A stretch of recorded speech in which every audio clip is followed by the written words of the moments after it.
Every new year, we reflect on the year that just passed, and we ask ourselves what we'd like to improve or do differently this year to make it better. Some of the things we'd like to change are our work habits. We'd like to be better organized at work, or find better ways of making a living, or maybe we'd like to gain a better work-life balance. There is so much focus in the world around us about self-improvement when it comes to work that it's an easy go-to. Now, when it comes to relationships, it sometimes feels like the changes we want are so removed from us. For those of us who've been longing for love for so long, we've tried so many different things, we no longer believe we have any control over finding and keeping love. For those of us who are already in a relationship, yet feel something's a little bit missing, we too often feel we have been trying to make so many improvements, yet we're caught in some sort of dynamic that just doesn't feel good or right for us. Oftentimes, we believe we've tried everything to make our love life great, but we really aren't aware of what it is that's getting in the way of love.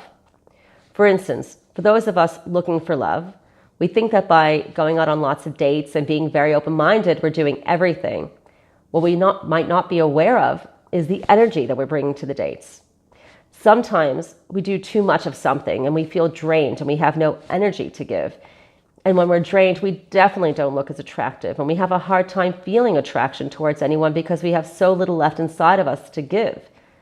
There are, of course, many other things that can be getting in the way of finding love. We might be telling ourselves we're being super open-minded, but then deep down, we have a long list of requirements that we pull out on each date. And we get bogged down thinking we need certain things from a future partner, and we write people off much more quickly than we're aware of. Sometimes we're still walking around with past relationship wounds, either from witnessing our own parents' relationship, their relationship towards us, or our own previous relationships, which could be a big relationship blocker that needs to be cleared out in order to invite and keep love going.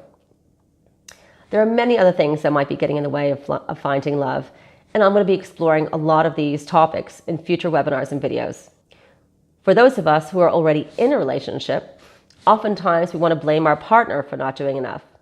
I know I personally have a tendency to wanting to do this, and I know how hard it is to break this habit and to look at what I need to change within myself to make a difference. Looking at what we need to change is super hard, and oftentimes there's this pattern in our dynamic that's actually stopping us from being able to make the changes we want to improve our dynamic.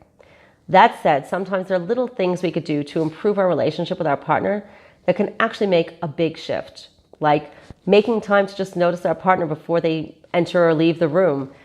I mean, not all the time, but when they go to work and they come home at night, making couples time a priority every day. I know that's super hard. I have 3 teenagers and a 3-year-old, and nevertheless, we make time every morning or evening to be together, carving out time for date nights, focusing on saying things in a positive way, and using validating and non-blaming language. And this is a huge topic, and I'm going to be making future videos this year on all these different topics. I'm going to break down each and every one of these things.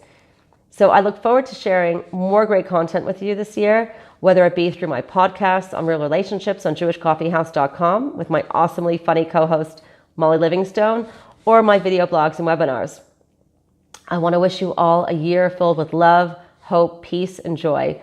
And may the quality of your relationships inspire those around us. Shana Tova, Ktiva v'Chatima Tova.